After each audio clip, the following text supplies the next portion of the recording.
نحمده ونصلي ونسلم على رسوله الكريم اما بعد فاعوذ بالله من الشيطان الرجيم بسم الله الرحمن الرحيم كل نفس ذائقة الموت آمنت بالله صدق الله العظيم ان اللہ وملائکتہ یصلون علی النبی یا ایھا الذین آمنوا صلوا علیہ وسلموا تسلیما الصلاۃ والسلام علیک یا سیدی یا رسول اللہ الصلاۃ والسلام علیک یا سیدی یا نبی اللہ وعلی آلک واصحابک یا سیدی یا محبوب رب العالمین۔ جناب صدر، معزز اساتذہ کرام اور میرے گلشن علم کے مہکتے پھولو، السلام علیکم۔ آج کی اس بزم گفتار میں میرا موضوع گفتار ہے ذائقہ موت۔ ذائقہ موت میں شامل اگر ایمان ہے، ذائقہ موت میں شامل اگر ایمان ہے تو جان لو پھر یہ خدائے پاک کا احسان ہے، تو جان لو پھر یہ خدائے پاک کا احسان ہے۔ جلوہ سرکار بھی ہو، جلوہ سرکار بھی ہو، روح کی پرواز ہو،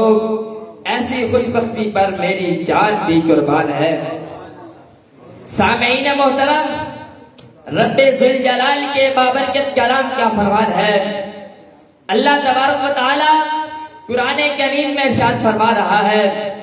کل نفس ذائقۃ الموت، ہر زی روح نے موت کا ذائقہ چکھنا ہے۔ آیت کے اس حصے میں اللہ تبارک و تعالی نے دو چیزیں بیان کی ہیں۔ نمبر 1 نفس، جان، زی روح،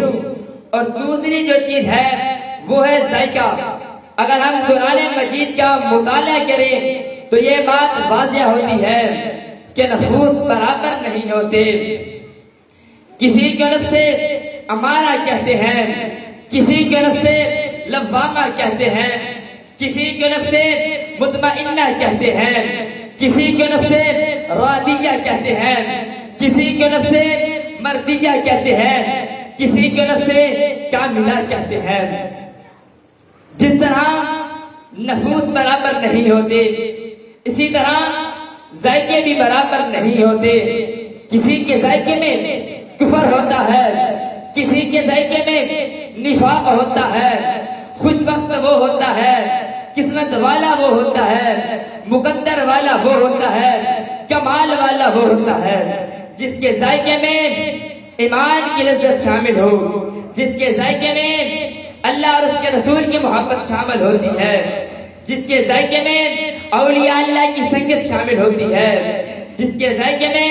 آل محمد کی محبت شامل ہوتی ہے، جس کے ذائقے میں والدین کی خدمت شامل ہوتی ہے، جس کے ذائقے میں فکر امت شامل ہوتی ہے، پھر ایسی موت پر زندگی بھی ناز کرتی ہے۔ سامعین محترم، آئیں وادی عشق میں چلتے ہیں، داستان سنتے ہیں ایک خوش نصیب عاشق رسول، ایک عظیم صحابی رسول کہ جس نے محبوب کریم پر وفادیت کی اور محبوب کریم نے اس غلام پر عطائیت کی۔ نام ہے عبداللہ، ذوالبجادین لقب ہے، کریم آقا علیہ السلام کے ساتھ قافلے میں شامل ہے، محبوب خدا کی بے مثال کی عادت میں سفر کر رہے ہیں، قدم قدم پر حسن جانا کے نظارے ہو رہے ہیں، نظر جمال یار پر ہے اور قدم منزل کی جانب۔ اچانک راستے میں عبداللہ ذوالبجادین کی طبیعت مبارکہ نساز ہوتی ہے اور پھر اس میں شدت آتی گئی، حتیٰ کہ زندگی کے آخری لمحات قریب ہے، وقت ویلا قریب ہے۔ لجپال آقا نے غلام کا سر گود میں لیا، ادھر موت کی تیاری، ادھر جلوہ مصطفیٰ، ادھر موت کی تیاری، ادھر جلوہ مصطفیٰ، زبان حال پر یہی صدا عاشق تھی، میری موت ذرا ہور ٹھہر جا، میری موت ذرا ہور ٹھہر جا، پہلے نہ میں حضور دا دیدار پا لواں۔ جب اس حسین منظر کو پڑھتے ہیں، جانتے ہیں، تو تصور میں وہ منظر آتا ہے جب حسن یوسف سامنے تھا، مصر کی عورتیں ہاتھوں میں پھل لیے چھریاں لیے کھڑی تھی، جو ہی جمال یوسف بے نقاب ہوا، مصر کی عورتیں اس جلوہ نور میں گم ہو گئی، چھریاں چلتی رہی، انگلیاں کٹتی رہی، خون بہتا رہا، درد تک نہ ہوا، احساس تک نہ ہوا۔ آیا ہم مدینے کی جانب رخ کرتے ہیں،